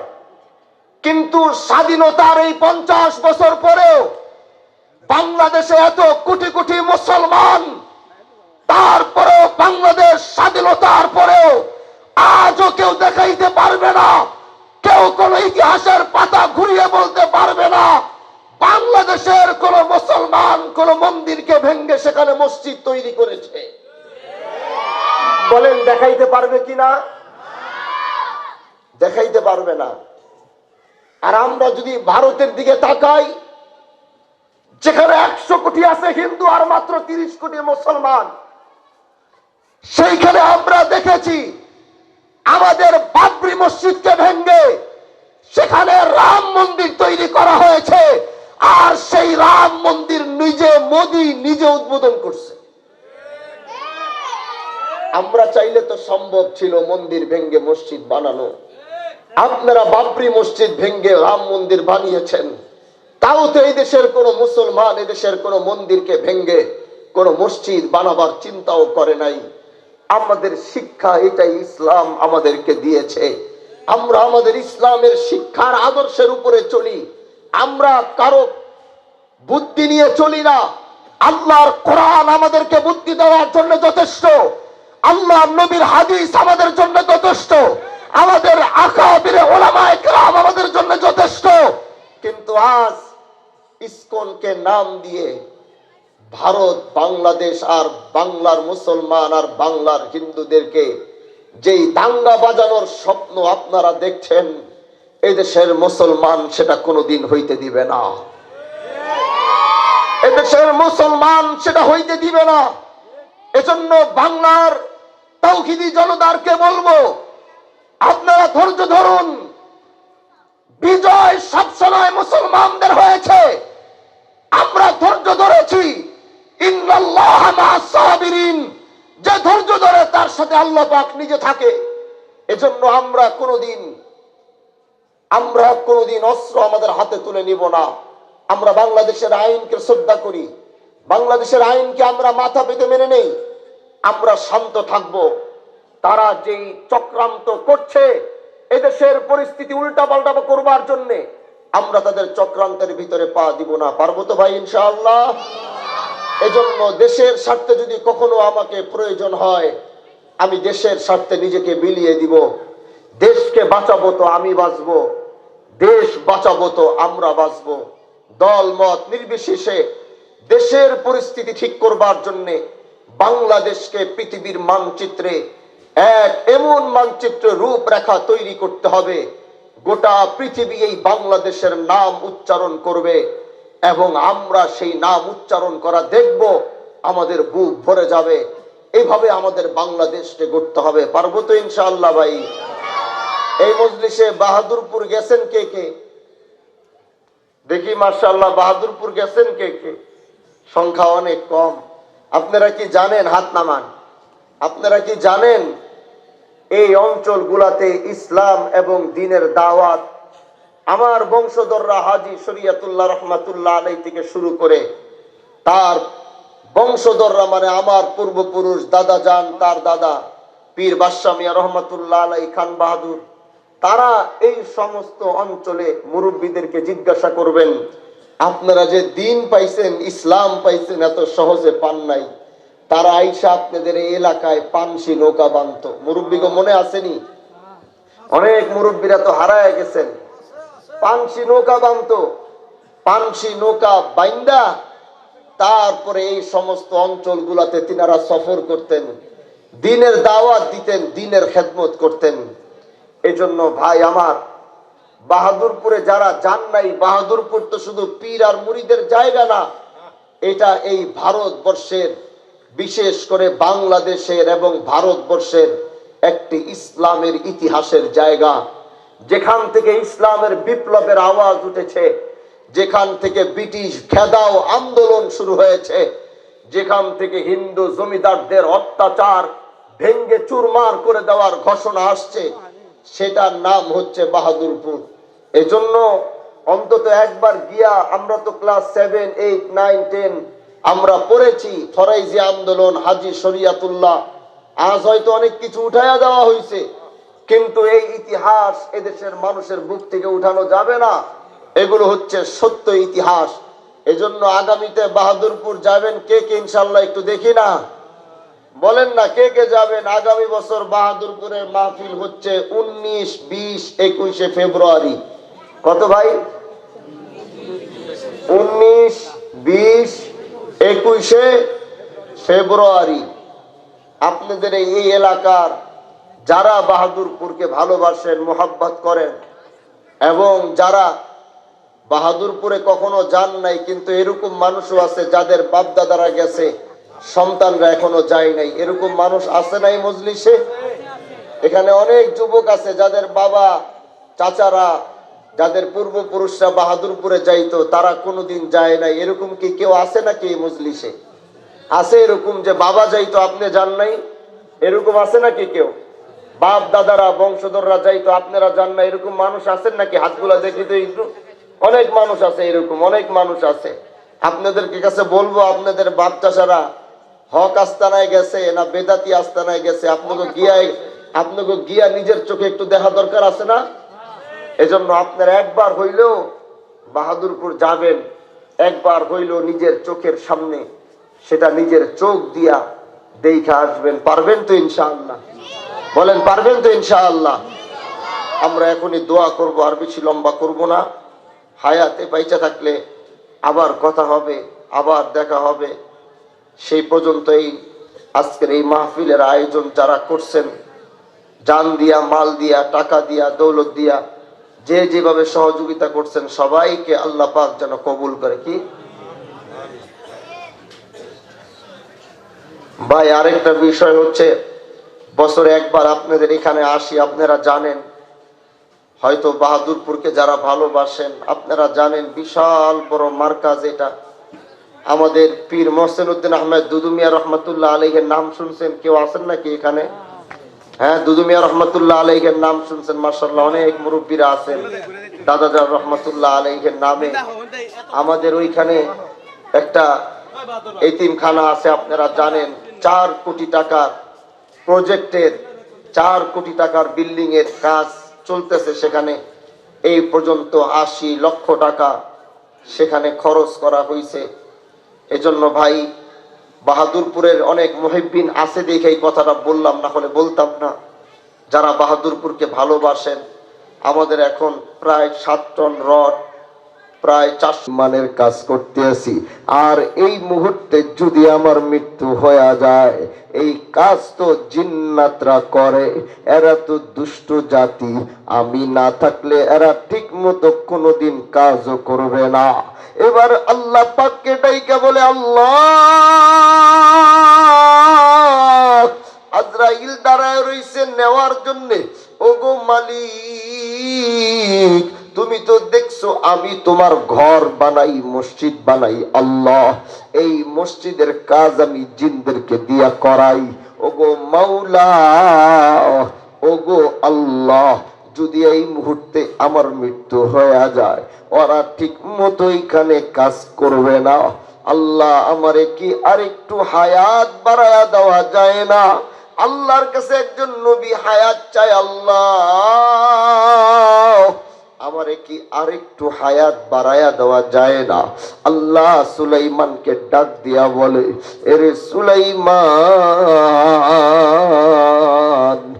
একবার যার নাম ঘোষণা হয়ে যায়, একবার যার মৃত্যুর ঘন্টা বাইজা যায়, ওই মৃত্যুর ঘন্টা বাইজা গেলে দেখার আর সময় নাই, শোনার আর সময় নাই। কিন্তু ও সুলাইমান, তুমি তো আমার পয়গম্বর, তুমি তো আমার বন্ধু, তোমার জন্য আমি এতটুক করব। ওই যে তোমার হাতের যে লাঠি, ওই লাঠি নিয়ে তুমি মসজিদের দিকে তাকায়া দাঁড়াও, কিন্তু তুমি মরবা, কিন্তু তুমি পড়বা না। তুমি কি মরবা, কিন্তু পড়বা। এটার মানে কি? কয় সুলাইমান আলাইহিস সালাম হাতের মধ্যে লাঠিটা নিয়ে মসজিদের দিকে ঘুইরা তাকাইছে। তাফসীরে কিতাবের মধ্যে আসে, হযরত সুলাইমানের চোখ দেখলেই জিনগো 12টা বাইজা যায়, এত ডরান তারা ডরায়। সুলাইমান বড় বড় চোখ কইরা দাঁড়ায় রইছে, জিনগো তাকানোর সুযোগ নাই। একটা আরেকটারে কয়, ওই দেখ কেমনে রাগ কইরা তাকায় রইছে, তাড়াতাড়ি কাজ কর। কাজের মধ্যে কোনো ফাঁকি দেওয়া যাইতো না। সুলাইমান তাকায় রইছে। আল্লাহ এবার কয়, ওই আজরাইল যা, পিছন থেকে জানডা কবজ কইরালা। এবার আজরাইল আর দেরি করে নাই, সুলাইমানের রূহ বের কইরা লাইছে। আল্লাহ তো কইছিল তোমার লিগে আমি এতটুক করমু যে তুমি মরবা কিন্তু তুমি পড়বা না। সুলাইমান মইরা গেছে ঠিক, তারাই রইছে, কিন্তু নিচে আর পড়ে না, কারণ মসজিদের কাজ তো শেষ হয় নাই। এখন মৃত্যু অবস্থায় হযরতে সুলাইমান হাতের মধ্যে লাঠি লইয়া দাঁড়ায় রইছে। আর ওই জিনরা দেখে আর কয়, ওই দেখ হযরতে সুলাইমান আলাইহিস সালাম বাদশার মন মেজাজ খারাপ, কেমনে রাগ কইরা তাকায় রইছে, তাড়াতাড়ি কাজ কর। এরা শুধু তাড়াতাড়ি কাজ করে, তাড়াতাড়ি কাজ করে। এবার যখন পুরা মসজিদটা কমপ্লিট, আল্লাহ এবার উলি পুকারে কয়, আমার বন্ধু দাঁড়ায় রইছে সুলাইমান অনেক দিন হয়ে গেছে, যা যা ওর লাঠিটার নিচে দিয়া তোকে রিজিকের ফয়সালা কইরা দিছি। এবার ওই পোকা গুলা আয়া কাঠ খাওয়া শুরু করছে লাঠির নিচে দিয়া। এবার যখন খাইতে থাকে, এবার যখন একটু উপরের দিকে খায়া পালাইছে, হযরতে সুলাইমানের লাঠির ব্যালেন্স যখন হারায় গেছে, আল্লাহর নবী সুলাইমান জমিনের উপরে পইরা গেছে। জিনরা কয়, হায় হায়, বাদশা নিচে পইরা গেছে, নবী পইরা গেছে, তাড়াতাড়ি ধর, তাড়াতাড়ি ধর। দৌড়াইতে দৌড়াইতে আয়া হযরতে সুলাইমান রে দইরা একটা আরেকটারে কয়, হে তো আজকে মারা যায় নাই, হে তো বহুত আগেই মারা গেছে। এটার দ্বারা কি বুঝাইলো? এটার দ্বারা বুঝাইলো নবীরা পর্যন্ত মৃত্যুর থেকে ছাড় পায় নাই। এ সলিমুল্লাহর পোলা কলিমুল্লাহ, তুই কই থেকে ছাড় পাবি রে? আল্লাহর নবীরা পর্যন্ত মৃত্যুর থেকে পালাইতে পারে নাই, আর তুমি আর আমি কই মৃত্যুর থেকে পালাবো? কিন্তু কথা হলো, মৃত্যু যখন নিশ্চিত হয়েই গেল, কিন্তু মৃত্যুটা কেমন হবে? দুনিয়াতে তো অনেক রকম মৃত্যু আল্লাহ দেখাইছে। কোন মৃত্যু দেখছি বাথরুমে ডুইকা পইরা মইরা রইছে, কোন মৃত্যু দেখছি রাস্তার অ্যাক্সিডেন্ট কইরা মাথা একদিকে শরীর একদিকে পইরা রইছে, কোন মৃত্যু দেখছি মদ খাইতে খাইতে অতিরিক্ত নেশা হওয়ার কারণে মইরা ক্লাবের মধ্যে পইরা রইছে। অনেক মৃত্যু দেখলাম আইসিইউর মধ্যে মোটা পাইপ একটা গলার ভিতরে ঢুকায়া 2 দিন ধরে মইরা রইছে। ডাক্তার কয় বাইচা আছে, 7 দিন পরে কইলা 10 লাখ বিল ধরায় পাঠায় দেয়। এরকম মৃত্যু দেখছি। কিন্তু আল্লাহর কসম, এমনও কিছু মৃত্যু আছে, এক আল্লাহর বান্দা আল্লাহর কুদরতের পায়ে সেজদা দিছে, ওই সেজদার মধ্যেই মৃত্যু হয়ে গেছে, ওই সেজদাও থেকে আর উঠতে পারে নাই। দুনিয়াতে তো এখন কত রকমের মৃত্যু আছে, কিন্তু বন্ধু তোমার আর আমার শেষ মুহূর্তটা কোথায় হবে, কেমন হবে, এটা তুমিও জানো না। এটা তোমার মা তোমাকে জন্ম দিয়াও তোমার মাও জানে না। এটা তোমার বাবা তোমারে সারা জীবন পাইলাও তোমার বাবাও জানে না যে তোমার মৃত্যুটা কোথায় হবে, কি হালতে হবে। এটা একমাত্র ওই আহকামুল হাকিমিন আল্লাহ জানেন যে আমি কোথায় মরবো, কিভাবে মরবো। কিন্তু বন্ধু, আমার মৃত্যুটা যে হবে, এখন আমি আমার মৃত্যুটা কেমন মৃত্যু চাই। যেমন কয়েকদিন আগে চাঁদপুর কচুয়ায় আমাদের বাহাদুরপুরের এরকম অনেক মুরিদ আছে, সেইখানে একজন আমাকে প্রতি বছর দাওয়াত দেয়। যখন 4 বছর হয়ে গেছে, একদিন যাব, সভাপতি ওই মাহফিলের আমারে ফোন দিয়া কয়, হুজুর সব কিছুর ব্যবস্থা কইরা রাখছি, আপনি শুধু আসেন, আপনি শুধু আইসা মাহফিল করবেন, সব ইন্তজাম শেষ। উনি সভাপতি মুরব্বী বাহাদুরপুরের, খুব ভালোবাসতো। হঠাৎ কইরা মাহফিলের আগে ফোন আইলো যে হুজুর সভাপতি সাহেব তো মারা গেছে।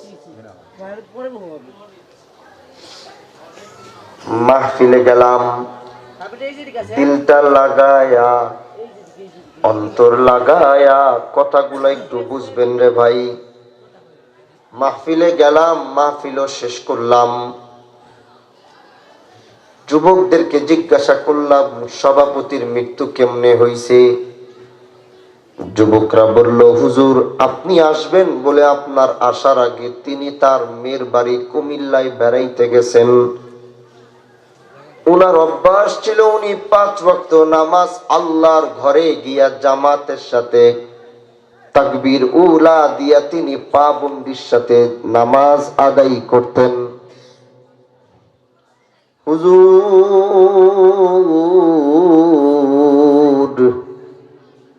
এশার নামাজ পড়ার জন্য তিনি ঢুকলেন এবং ইমাম সাহেবের পিছনে আল্লাহু আকবার বইলা এশার নামাজে দাঁড়াইলেন। ইমাম সাহেব আল্লাহু আকবার বইলা রুকুতে গেল, আমরা গেলাম। ইমাম সাহেব আল্লাহু আকবার বইলা সিজদায় গেল, আমরাও গেলাম।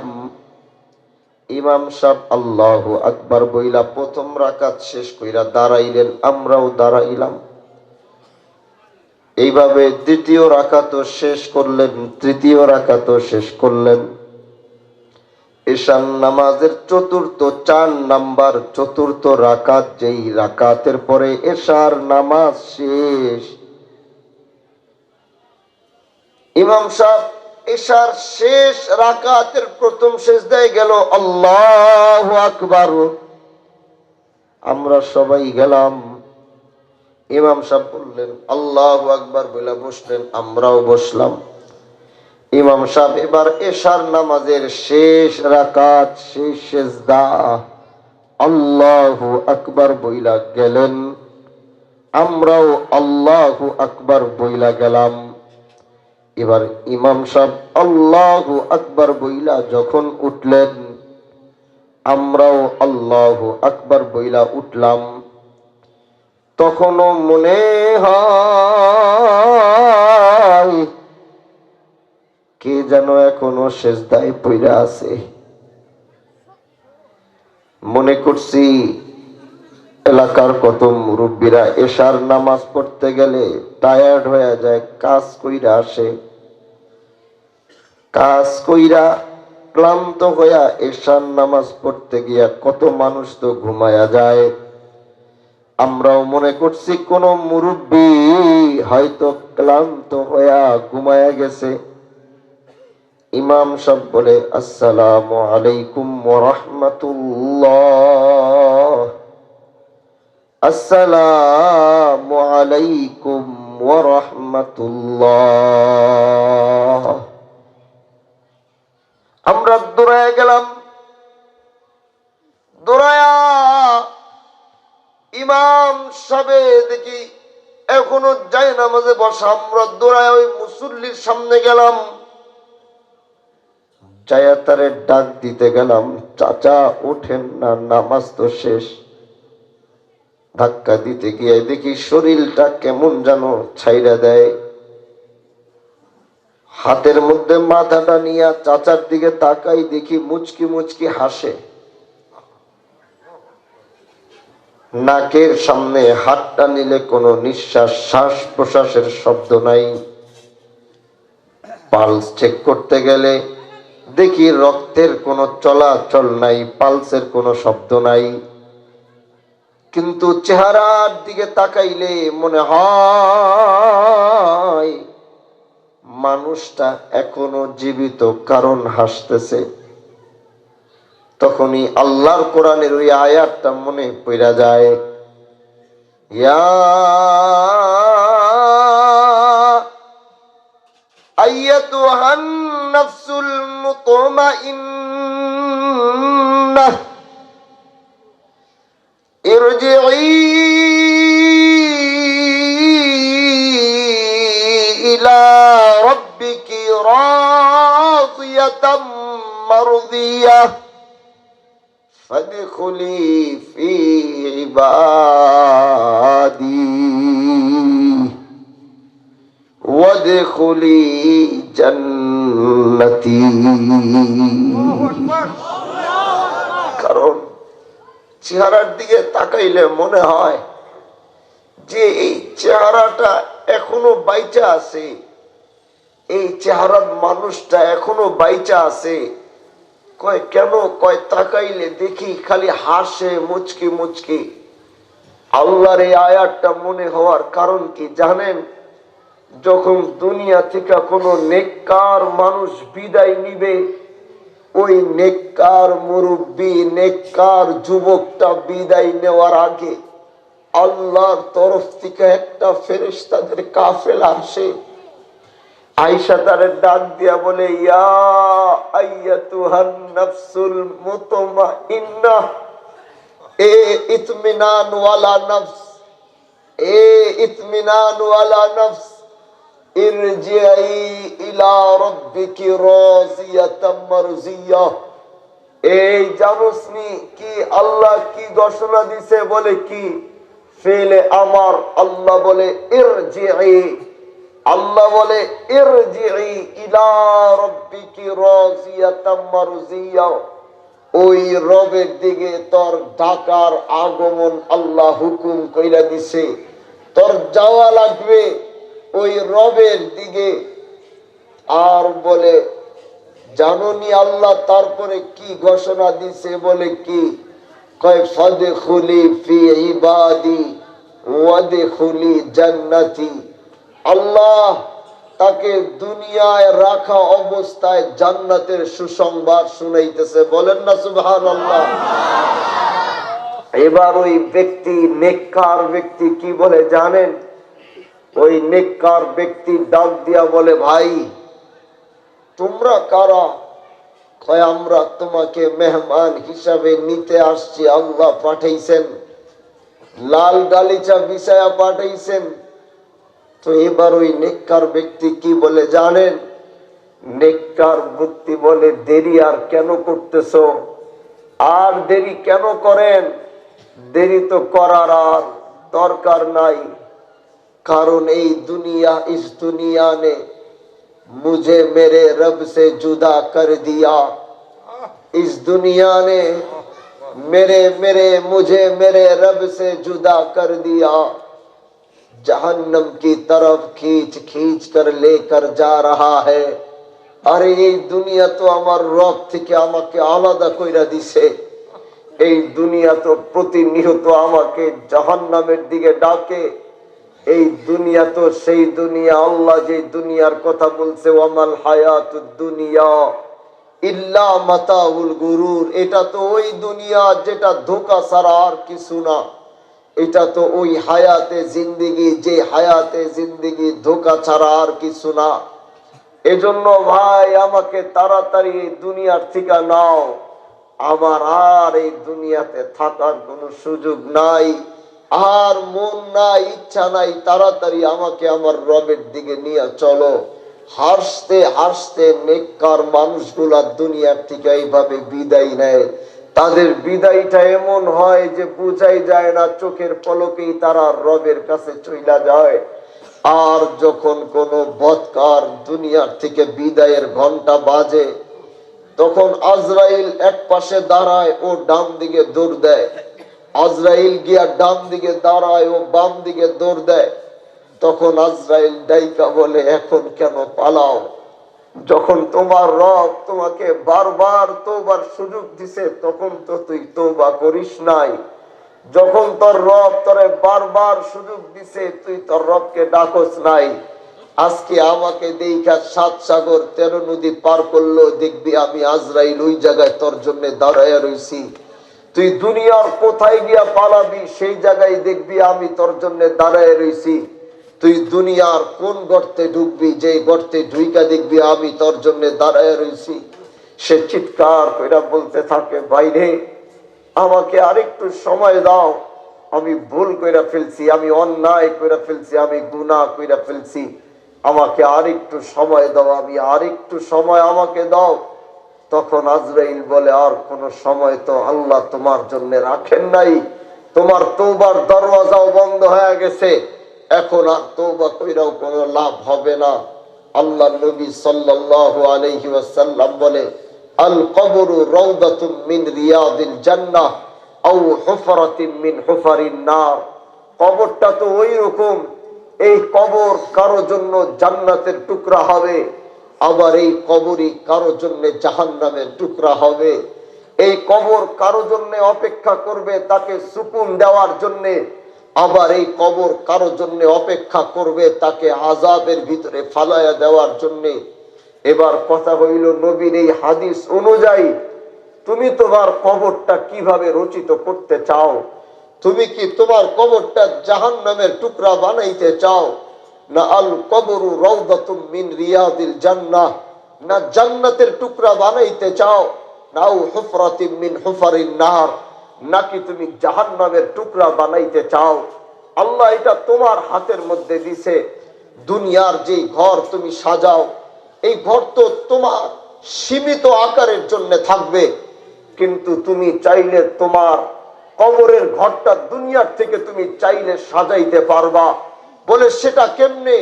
কয় দুনিয়ার থেকে তুমি যদি তোমার সেই কবরটাকে সাজাও, এই কবরের মধ্যে যখন তোমাকে রাখা হবে, নেককার যখন কবরের মধ্যে ঘুমাবে, আল্লাহ নেককার ঘুমাইতে দেরি আছে, আল্লাহর সাথে সাথে জান্নাতের দরওয়াজাগুলা কবরের মধ্যে খুইলা দিবেন। আল্লাহ জান্নাতের জানালাগুলা কবরের মধ্যে খুইলা দিবেন। সেই নেককার যখন কবরের মধ্যে ঘুমাবে, ঘুমাইতে গিয়েই হঠাৎ তার ঘুম ভাঙা যাবে, আল্লাহ তখন হাসরের ময়দানের বাঁশি বাজায় দিবেন।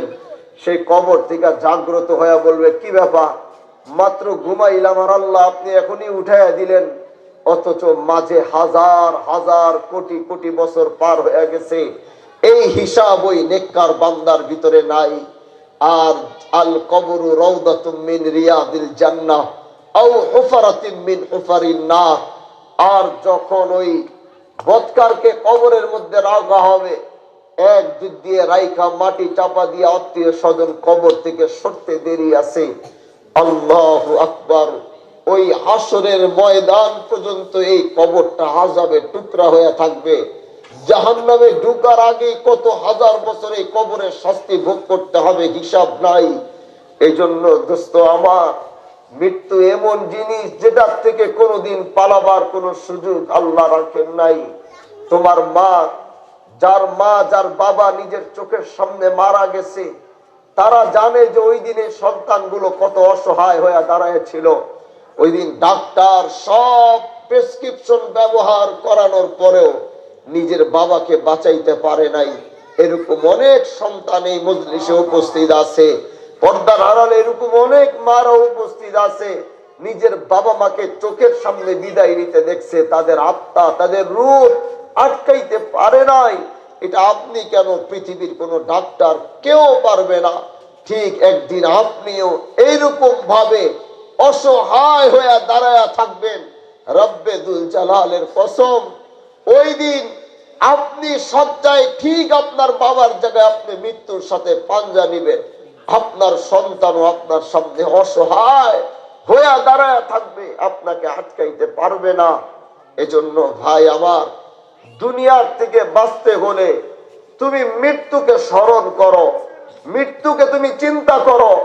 মৃত্যু তুমি যত স্মরণ করবা, তত অপরাধ তোমার দ্বারা কম হবে। মৃত্যু স্মরণ করো, আল্লাহ তোমাকে জুয়ার হাত থেকে বাঁচাবে। মৃত্যু স্মরণ করো, আল্লাহ তোমাকে জিনার হাত থেকে বাঁচাবে। মৃত্যু স্মরণ করো, আল্লাহ তোমাকে সমস্ত অন্যায় অবিচারের হাত থেকে বাঁচাবে। মৃত্যু স্মরণ করো, মসজিদ তোমাকে বারবার ডাকবে। দেখবা তুমি এমনি মসজিদে চলে গেছো, নামাজ পড়ার জন্য তোমাকে বলতে হয় না, তুমি এমনি নামাজ পড়তেছো। এজন্য কবরের সামনে গিয়েও মাঝে মাঝে দাঁড়াও, 5 মিনিট চিন্তা করো, মৃত্যুর কথা কোনোদিন ভোলা যাবে না। পারবো তো ইনশাআল্লাহ? আওয়াজ করে বলেন, পারবো তো ইনশাআল্লাহ? এজন্য মৃত্যুকে বেশি বেশি করে স্মরণ করতে হবে, মৃত্যুকে বেশি বেশি করে চিন্তা করতে হবে। মৃত্যুর স্মরণ নিয়া সব সময় মৃত্যুর জন্য নিজেকে প্রস্তুত রাখতে হবে। যে কোনো মুহূর্তে মৃত্যু আসুক। আল্লাহ পাক কেন বলে নাই জানেন যে আপনি কবে মারা যাবেন? আল্লাহ কেন এটা আটকাইছে? কোরআনে কারিমে আল্লাহ নিজে বলেন, ওয়া'বুদ রাব্বাকা হাত্তা ইয়াতিয়াকাল ইয়াকিন। আল্লাহ কাউকে এটা বলেন নাই, তার একটাই কারণ, একটাই কারণ আল্লাহ বলে নাই। বলে কেন বলে নাই? কারণ আল্লাহ বলে ওয়া'বুদ রাব্বাকা হাত্তা ইয়াতিয়াকাল ইয়াকিন। আল্লাহ বলে আমি চাই আমার বান্দাগুলা সব সময় ওয়া'বুদ রাব্বাকা হাত্তা ইয়াতিয়াকাল ইয়াকিন, আমি চাই আমার বান্দা জীবনের শেষ নিঃশ্বাস পর্যন্ত আল্লাহ পাকের ইবাদতের মধ্যে যেন মশগুল থাকে। এজন্য কবে তার মৃত্যু, কখন তার মৃত্যু, আমি আল্লাহ তাদেরকে বলি নাই। জানলেই তারা গাফেল হয়ে যাইত, জানে না বইলেই আতঙ্কে তাকে কখন মৃত্যু হয়ে যাবে। কখন আমার চোখ বন্ধ হয়ে যাবে, আমি এখান থেকে ওইটা দাঁড়াইতে পারবো কিনা এই গ্যারান্টি আছে? বলেন আছে কিনা? আমি এখান থেকে দাঁড়াইতে পারবো কিনা এই গ্যারান্টি আছে? নাই। আল্লাহ এর জন্যই বলেন নাই। আল্লাহ চায় বান্দা আতঙ্কে থাকুক, এই চিন্তায় থাকুক কখন আমার মৃত্যু হয়ে যাবে, আর এই চিন্তা কইরা বান্দা তার রবের ইবাদতের মধ্যে মশগুল থাকবে। এই জন্য মেরে দোস্ত, মেরে আজিজ, মৃত্যুর জন্য সর্বদা প্রস্তুত থাকতে হবে। তুমি যুবক দেখা মনে কইরো না, তুমি যুবক দেখা মনে কইরো না আমার বাবা আমার চাচা আগে যাইবো পরে আমি যাব। তোমার মতো কত যুবক হার্ট অ্যাটাক কইরা মরে যাইতেছে, খবর নিয়ে দেখো। তোমার মতো কত যুবক ব্রেন স্ট্রোক কইরা মরে যাইতেছে, দেখো। তোমার মতো কত যুবক রাস্তায় বাইক অ্যাক্সিডেন্ট কইরা মরতেছে, বাংলাদেশে জরিপ করে দেখো। হিসাব করতে গেলে প্রতিদিন যত মানুষ মারা যায় এর মধ্যে 95% যুবক প্রতিদিন মারা যাইতেছে। তুমি কেমনে চিন্তা করো তোমার বাবা যাবে আগে, তোমার দাদা, তারপরে তুমি? না, তোমাদের মৃত্যু, যুবকদের মৃত্যু হিসাব করলে, গণনা করলে এখন বেশি দেখা যায়। এজন্য মৃত্যুটা কোনো খেলার বিষয় না, এটাকে সব সময় নিজেকে প্রস্তুত রাখতে হবে। পারবেন তো ইনশাআল্লাহ? আওয়াজ করে বলেন, পারবেন তো ইনশাআল্লাহ? মৃত্যুর কথা চিন্তা করবেন। আল্লাহ আজকের এই মাহফিলটাকে জানে কবুল করে, বলেন আমিন। আপনারা অনেক দূর দূরান্ত থেকে অনেকে আসছেন, অনেক ভাবে আসছেন, অনেক কষ্ট করে আসছেন। মাহফিলের ইন্তজামটা বিশেষ করে যুব সমাজ করছে। যুব সমাজরা অনেক মেহনত করছে, মুরব্বীরা, এলাকার বাসীরাও অনেক খেদমত করছে। আমি দোয়া করি আল্লাহ এই যুবকদেরকে ইসলাম এবং দ্বীনের জন্য কবুল করুন। এ তো আপনারা করেন না? আপনারা চান না যুবকরা ভালো থাকলে, যুবক ঠিক থাকলে এলাকা ঠিক? যুবকরা নষ্ট হয়ে যাওয়া মানে এলাকাও নষ্ট হয়ে যাওয়া। কারণ এলাকার সমস্ত আকা মুকাম সব যুবকরাই করে বসে। আর যদি ভালো হয় তাইলে এরাই সবচেয়ে বেশি ভালো হয়। দেখবেন মসজিদে যিনি ভালো, দেখবেন মসজিদের সবার আগে গিয়া সামনের কাতারে গিয়া নামাজ পড়ে। এই জন্য যুবকরা আমার, তাদের হাতেও ধরি, তাদের পায়ে ধরি। আল্লাহ তাদেরকে যে শক্তি দিছে, এই শক্তিটা অন্যায় অবিচারের পিছনে লাগাইস না বাবা। এই শক্তিটা আল্লাহর দ্বীনের জন্য লাগাইতে হবে। পারবো তো ইনশাআল্লাহ? নিজেকে দেশের জন্য, দেশের ক্লান্তি লগ্নে নিজেকে প্রস্তুত রাখতে হবে।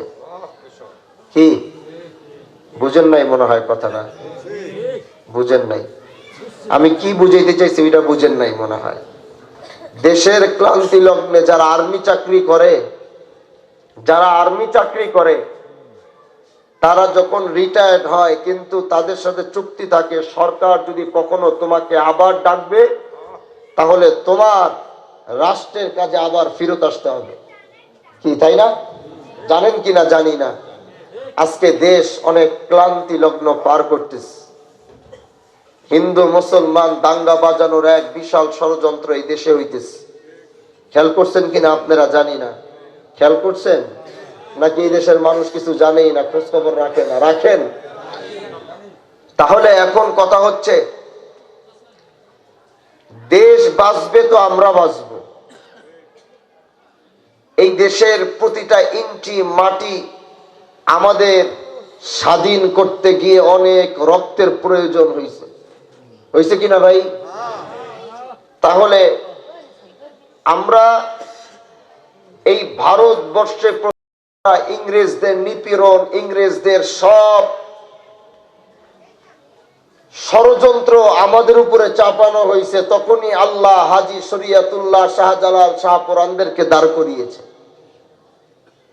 দেশের জন্য তারা জীবন দিছে, দেশের জন্য লড়ে গেছে। আজকে আমরা এমনি বাংলাদেশ আমরা দেখছি এক সংকটময় পরিবেশে যখন পড়ছে, এখন তো দেশের সবার ঐক্যবদ্ধ থাকা দরকার। এখন কে কি দল করলো এটা যদি বাছাই করতে যান তাহলে দেশ বাঁচাইতে পারবেন না। বাংলাদেশে শুধু এতদিন মুসলমানদেরকে জঙ্গি বানাইছে, মুসলমান মানেই জঙ্গি, দাড়ি রাখলেই জঙ্গি, দাড়ি রাখলেই নামাজ পড়লে জঙ্গি।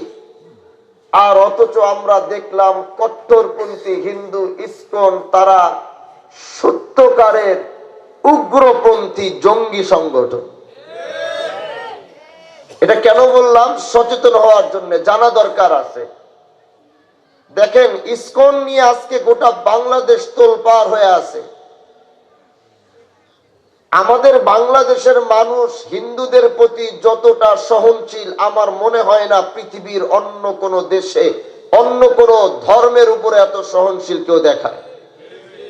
এবার জিজ্ঞাসা করতে পারেন কেন?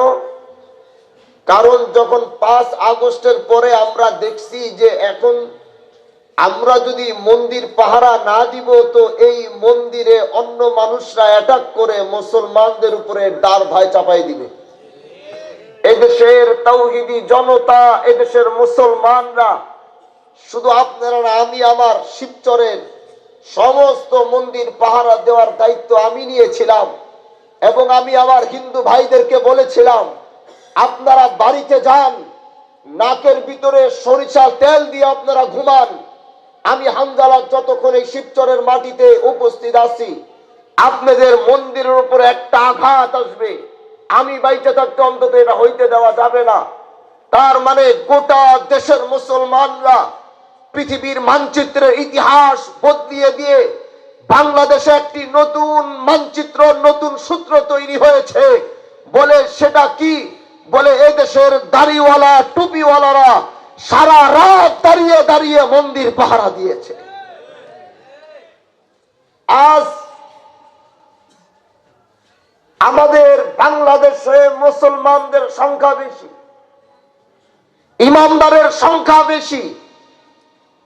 আমরা যদি চাই যে কোন মন্দিরকে ভেঙে আমরা সেখানে মসজিদ বানাবো, এটা আমরা চাইলে সম্ভব, এটা অসম্ভবের কিছু নয়।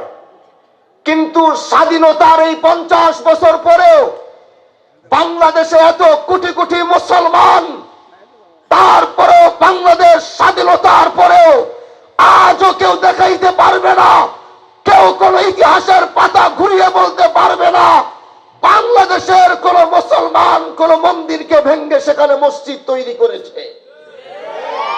বলেন দেখাইতে পারবে কিনা? দেখাইতে পারবে না।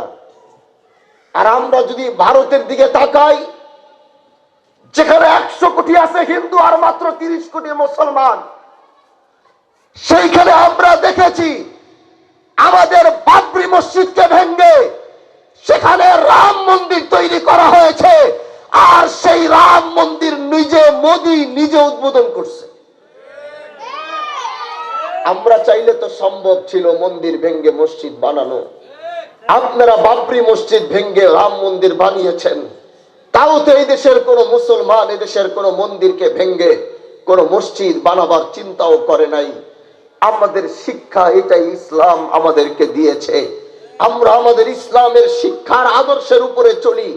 আমরা কারো বুদ্ধি নিয়ে চলি না।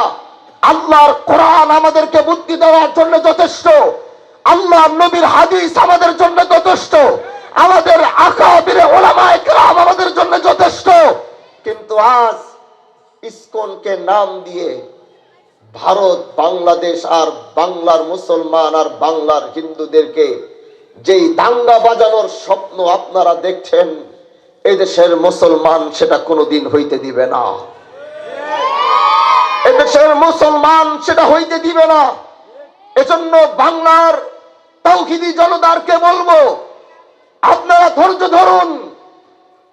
বিজয় সবসময় মুসলমানদের হয়েছে, আমরা ধৈর্য ধরেছি। ইন্নাল্লাহা মা'আস সাবিরিন, যে ধৈর্য ধরে তার সাথে আল্লাহ পাক নিজে থাকে। এজন্য আমরা কোনোদিন অস্ত্র আমাদের হাতে তুলে নিব না। আমরা বাংলাদেশের আইনকে শ্রদ্ধা করি, বাংলাদেশের আইনকে আমরা মাথা পেতে মেনে নেই। আমরা শান্ত থাকব। তারা যেই চক্রান্ত করছে এদেশের পরিস্থিতি উল্টাপাল্টা করবার জন্য, আমরা তাদের চক্রান্তের ভিতরে পা দিব না। পারবো তো ভাই ইনশাআল্লাহ? এজন্য দেশের স্বার্থে যদি কখনো আমাকে প্রয়োজন হয়, আমি দেশের স্বার্থে নিজেকে বিলিয়ে দিব। দেশকে বাঁচাবো তো আমি বাঁচবো, দেশ বাঁচাবো তো আমরা বাঁচবো। দল মত নির্বিশেষে দেশের পরিস্থিতি ঠিক করবার জন্য বাংলাদেশকে পৃথিবীর মানচিত্রে এক এমন মানচিত্র রূপরেখা তৈরি করতে হবে, গোটা পৃথিবী এই বাংলাদেশের নাম উচ্চারণ করবে এবং আমরা সেই নাম উচ্চারণ করা দেখব, আমাদের বুক ভরে যাবে।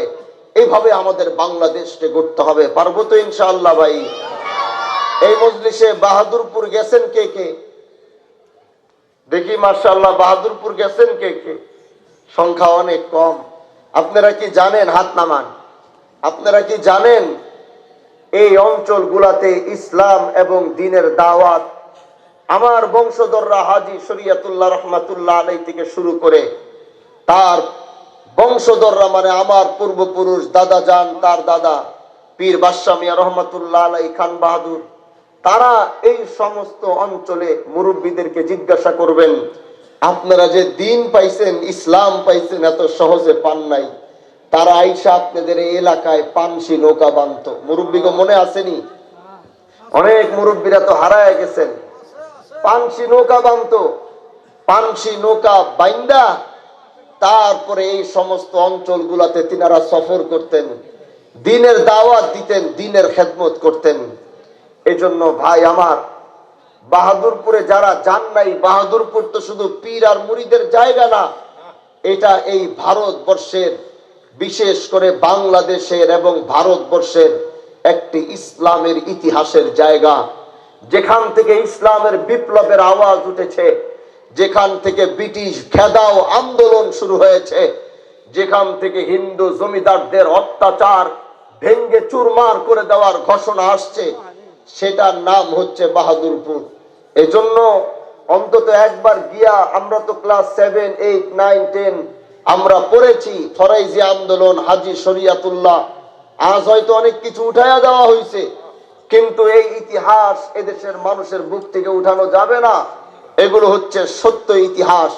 এজন্য আগামীতে বাহাদুরপুর যাবেন কে কে ইনশাল্লাহ? একটু দেখি না, বলেন না কে কে যাবেন? আগামী বছর বাহাদুরপুরের মাহফিল হচ্ছে 19, 20, 21 ফেব্রুয়ারি। কত ভাই? 19, 20, 21 ফেব্রুয়ারি।